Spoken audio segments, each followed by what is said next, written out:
Hello and welcome to Roundtable. Who is going to be courting the Taliban now that they have control of Afghanistan and the West has cut and run? Two major players, Russia and China, both know how important a country can be for influence in Central Asia. And so they may well be playing for position with Afghanistan's latest power brokers, be it the Taliban or anyone else who eventually holds the key, now that the USA appears to be out of the equation.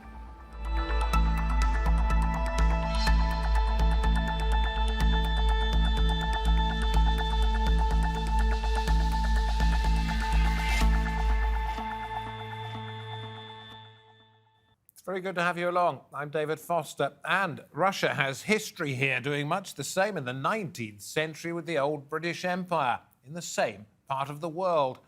Could we be about to witness a rerun of the Great Game? For much of the world, the rapid fall of Afghanistan to the Taliban was a major shock.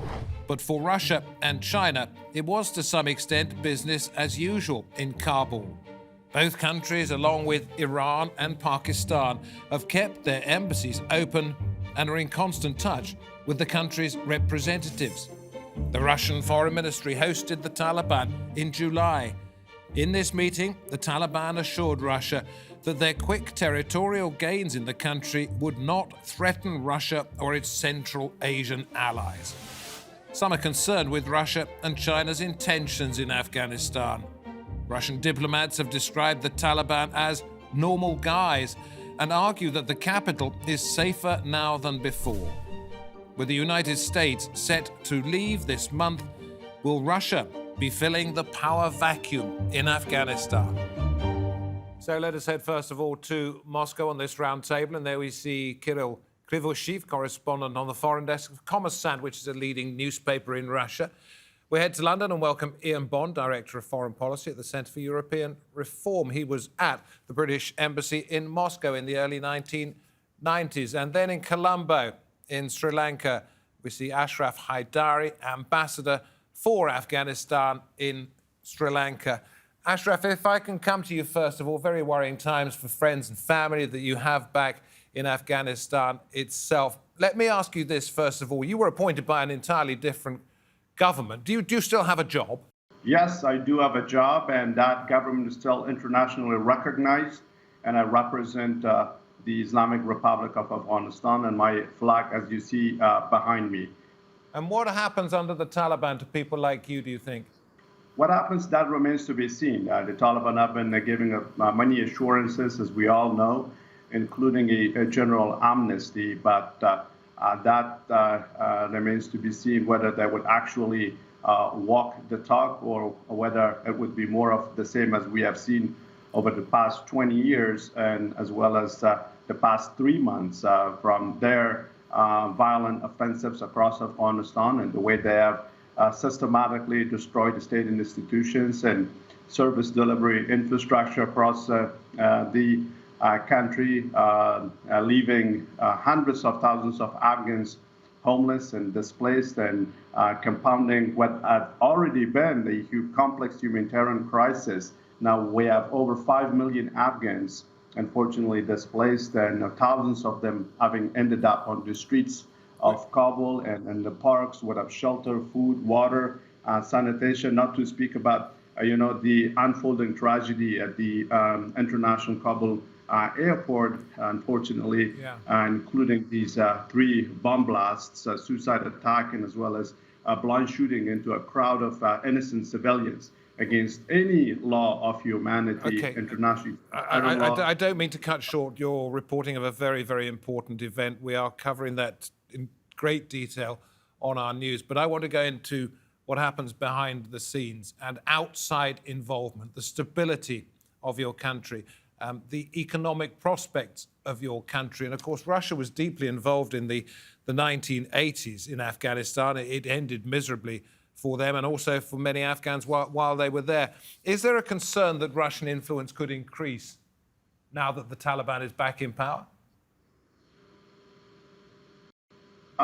If you're talking to me, it should, and we welcome any cooperation and intervention that is constructive, that is win-win, not just bilaterally, but also multilaterally. Remember that the Shanghai Cooperation Organization member states, including Russia and China, have long been critical of the presence of NATO and blaming NATO for instability in Afghanistan. So what you're saying, Ashraf, to butt in just a bit, if I may, is that outside Russian influence would be preferable to what has been seen over the last 20 years? No, we have always welcomed Russia's cooperation as much as we welcome the cooperation from the rest of the region, bilaterally and multilaterally within the SCO, Shanghai Cooperation Organization framework. Remember that the Shanghai Cooperation Organization is very much concerned about the threats of terrorism, extremism, and drug trafficking out of Afghanistan. And as a result, we have encouraged the SCO member states, which now include India and Pakistan, to play a more engaging and tangible role in enabling Afghanistan to stabilize and to stand on our own, and as well as contribute to Afghanistan's economic growth through increased connectivity across Afghanistan. Afghanistan being the heart of Asia, the land bridge between South Asia and Central Asia, and so ASEA's role is very relevant now, both not in terms of security, as we see that vacuum that has been created by the departure of NATO, but as well as the shared and common economic objectives and goals and interests shared objectives, which is something I want to come to, Mr. Ambassador. I'm going to go to Moscow now and bring in Kirill. We're talking about two sides here. We're talking about economic opportunities and we're talking about stability or instability. Is Russia at all worried that it will lose out to China? Because all the suggestions that I've been reading are that China holds all the cards in this at the moment. Sir, I think that the Russian approach to the region is more about security, not about economics. So yes, China is a very big player in economics. So I'm thinking I could forecast that they would try to develop the mining in Afghanistan. So try to get the mineral resources, including the lithium, the very critical mineral resource for the. So Russia doesn't see China as an economic rival here, when there is an estimated, well, maybe as much as $3 trillion worth of minerals there: iron, copper, lithium, cobalt, rare earth minerals, fossil fuels, as much as $3 trillion. You don't think Russia's interested in that at all?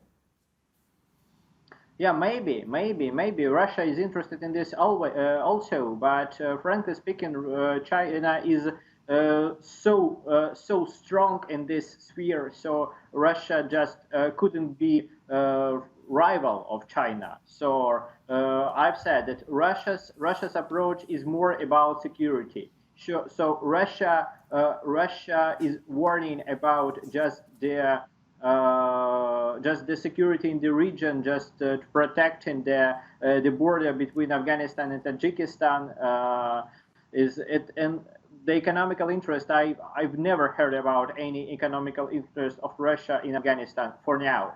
Okay, Ian, let me come to you. When you were there in Moscow in the early 90s, so we're talking about 30 years ago, was there still very much a concern about what's happening on the southern borders? We have Kirill there referencing Tajikistan. There are other countries down there as well. Is Russia very worried about what kind of instability might cross the border? Yes, and it's right to be. I mean, when I was there in the early 90s, the pro-Soviet government sort of clung on for a couple of years. And then that collapsed under an attack from the Mujahideen, who'd been backed by the West since 1979. Then they, in their turn, got involved in a civil war with the Taliban. So, by the late 90s, the Taliban had taken over, and Russia was extremely concerned about the risk of Islamist extremism spreading northwards into Central Asia and then into the majority Muslim republics within the Russian Federation. And I'm sure that, Well, would you like to reference which ones you're talking about, Ian? Sorry, just for our viewers, tell us which ones we're talking about. We're talking about Kazakhstan as well as Tajikistan. Where?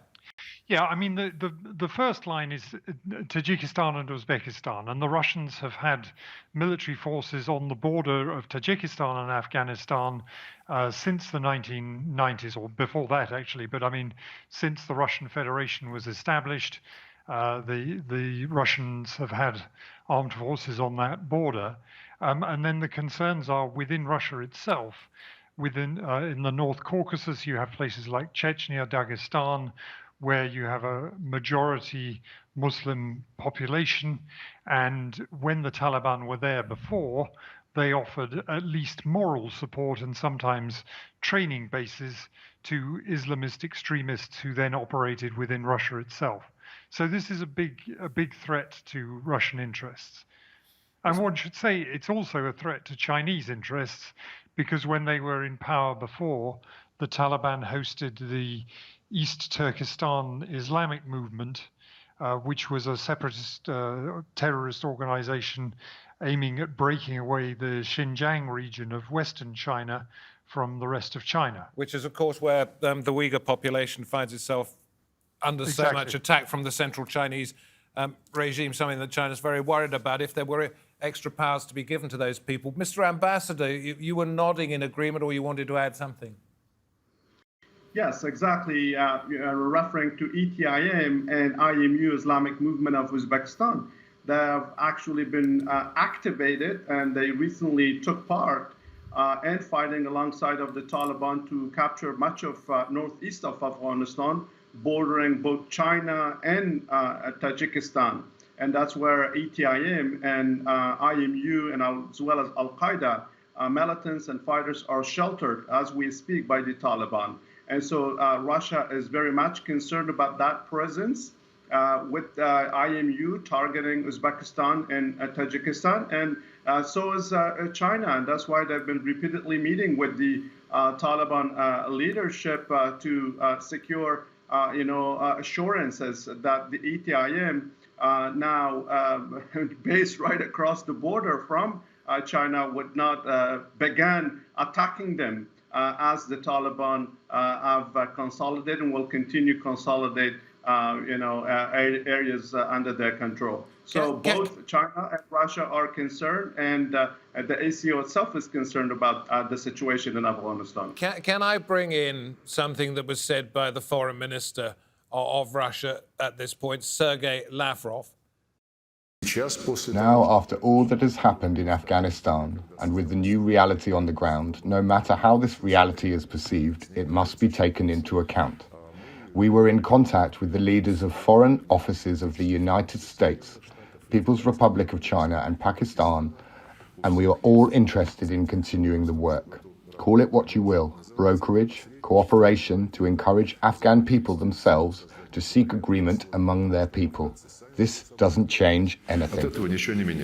You see, Mr. Ambassador, I'm not sure what he's referring to there. Is he talking about wealth or security? Does anybody really care about the Afghan people themselves? Or is it only the Afghan people who can work on their own self-determination? So many questions there in what Lavrov had to say that doesn't rule out outside interference.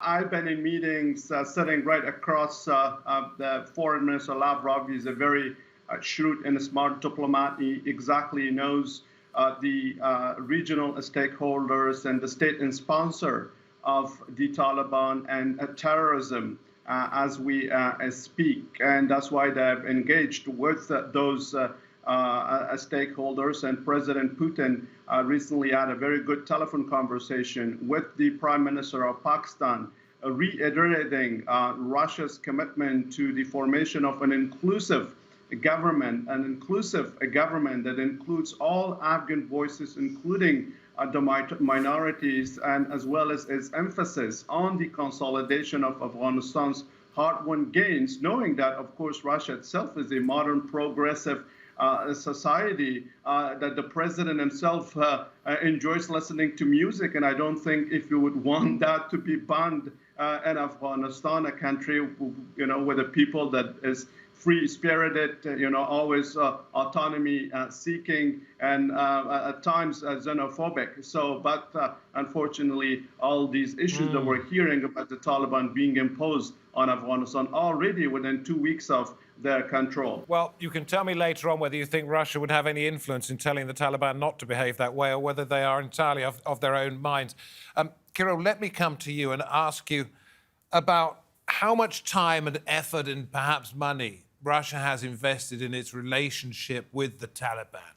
Since 2018, and yes, Russia held maybe a dozen of the conferences for Afghan politicians and the Taliban in the Moscow best hotels. One of them is President Hotel at the Kimanka, another is the Radisson Blue Hotel at Kievskaya.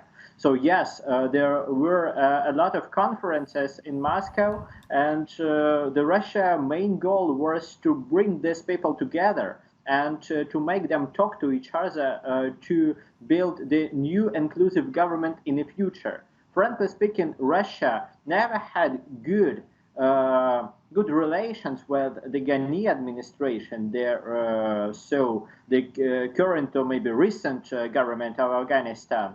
And that? yes, Russia relied on this inclusive government to be established in the future. Okay, a couple of questions coming out of what you've said.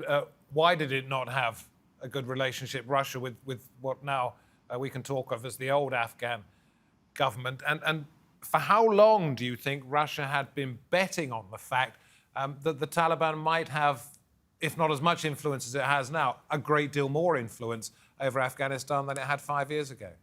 Russia always felt that the Ghani government is not stable at all. So they didn't bet on this because they pretty good knew that it gonna demolish in pieces just in some months. And what happened? We see that they were absolutely right. And yes, they were betting on Taliban, on some kind of inclusive government when it wasn't kind of mainstream. But it has happened much later than United States did it. United States, not Russia, created the Qatar Political Office for Taliban. United States, not Russia, asked Pakistan to release Abdul Ghani Baradar, who is now the main negotiator for Taliban in the world. So the negotiation process with Taliban is more American project than Russia. Okay, yeah, let me ask you, we've been talking about regional stability. I want to talk about something slightly further afield, and what instability in Afghanistan could mean to regions that have perhaps been bolstered, or groups that have been bolstered by the success of the Taliban in West Africa, in the Sahel region, in Al-Qaeda, in Yemen, etc., in the Arabian Peninsula. Do you think Russia will be able to do anything to prevent its interests in, let's say, Africa and Arabia being threatened by this? I mean, we know that Russia has been more active than at any time since the Cold War in parts of Africa, but primarily through a private military company, the Wagner Group, rather than direct state involvement. So, we believe that the state is very much behind the Wagner Group, but Russia has tried to do this in a kind of deniable way. Now, Russia has no interest in the success of jihadis, but equally it does have an interest in its other adversaries being tied down in their fights with jihadis. And I can't prove that the Americans were right to accuse the Russian intelligence services of offering bounties to the Taliban for the deaths of American service personnel, but I'd say it wasn't entirely outlandish. There's an old Russian saying that my enemy's enemy is my friend, and that I'm sure applies in some of these cases. But when it comes to the position in Africa, in the Sahel, I mean, I think the problem for all of us, Russia included, is that you don't want the victory of the Taliban in Afghanistan to encourage other jihadi movements to think, well, the West, and I think from their perspective, Russia is part of that in a sense. It's part of the Christian world, not the Islamic world. You don't want them to think one big shove and we can knock down these so-called giant countries, whether that's the United States or Europe or Russia. It was said to me many times when I was reporting from Lebanon that the ripples from that country go out not just to the region, but to the wider world. The same can be said of Afghanistan. And going back to your quote about my enemy's enemy, this was said by Arkady Dubnov, who Kirill will probably know, political analyst in Moscow. Today, the situation is bad for the Americans, and so it is good for us. How do they, Ian, turn it to their best advantage, the Russians? Well, I think in some ways they've had the best of it. The best of it is getting the Americans to withdraw with their tails between their legs. What both we and Russia have probably learnt from the last 40 years of involvement in the region is that my enemy's enemy is my friend today, but he may be my enemy tomorrow. It's not as straightforward as thinking that, well, I'm against the Americans, the Taliban are against the Americans, so we're on the same side. That's not how it looks to the Taliban. Well, we have one former diplomat in yourself, Ian. We have one current diplomat, Ashraf, in yourself, and you'll both know that it is very difficult to walk carefully the tightrope of international politics. So what do you think, if I can come to you, Ashraf, would be the most sensible thing that any government, whatever makeup it is eventually in Afghanistan, does with regards to limiting outside involvement for the best end result for the Afghan people? We have been trying for the past 20 years. It's really difficult to do so, remembering that Afghanistan had been over-reliant on foreign aid. And as you know, foreign aid comes with a lot of strings, be it military, civilian, and both. And this time around, Afghanistan is even more reliant simply because the Taliban have completely destroyed everything that we had built over the past 20 years. And now Afghanistan is unfortunately suffering from a massive brain drain. Every capacity that we have created are now leaving Kabul as we speak. So, if I could just interrupt, I could say that go back 30 years, and yes. The Taliban government then was, well, not 30 years, but 20 years. The Taliban government then was pretty much reliant on the opium poppy heroin trade. There wasn't very much else that it could sell. Now it has all of this massive wealth underneath the ground. It needs to work with international partners, perhaps, to get it out. How do you make sure that with that international cooperation, the Afghan people are well looked after and supported? Yes, so that begins from formation of an inclusive government, which at least on the paper and as we hear from the leaders in the region and the G7 leaders that just issued a statement, have been calling on the Taliban to do that and then immediately go about governance and rule of law to facilitate direct capital-intensive investment in the natural resources sector of Afghanistan, as you pointed out, to extract these resources and export them, and then, of course, reinvest the revenues from those, exports into a productive economy. Remember, our economy has so far been rentier, mostly relying on foreign aid. And to do that, we need capacity, and that capacity is unfortunately left, and that means that we're even more dependent on international support. Whether that would come just neutrally, altruistically, I really doubt it. And I don't know what sort of world you live in if you're talking about international altruism when it comes to a country that's as rich in minerals as Afghanistan and at the centre of so many great wars of the past. Perhaps you are a great optimist as well as a very good diplomat. But I'm wondering, let me just throw this one. Yeah, quick one for you, Ian, if I may, because we only have about a minute left. Are we witnessing... a rebirth of the great game of the 19th century? No, I don't think we are. That's a quick answer to that. On the minerals, I would be extremely cautious.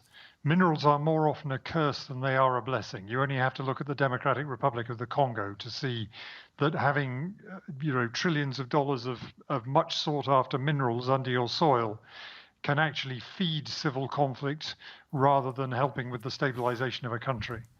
And I think given the conditions in Afghanistan, I would be really, really cautious about thinking that this is a bonanza. This could be the biggest curse yet to come to Afghanistan. Well, if there is such a thing as the biggest curse yet to come to Afghanistan after everything that country has seen, I'm sure we don't want to see it come to pass. Kirill, thank you very much indeed. Good to have you on the programme. Ian as well, and Ashraf, good luck and Godspeed to you and your family back in Kabul. Much appreciate you taking this time to come on the programme. Exploitation. Afghanistan's got to be very careful in these uncertain times. Thank you very much wherever you happen to be watching this programme. From me, David Foster, and the Roundtable team, we hope to have your company next time. Until then, goodbye.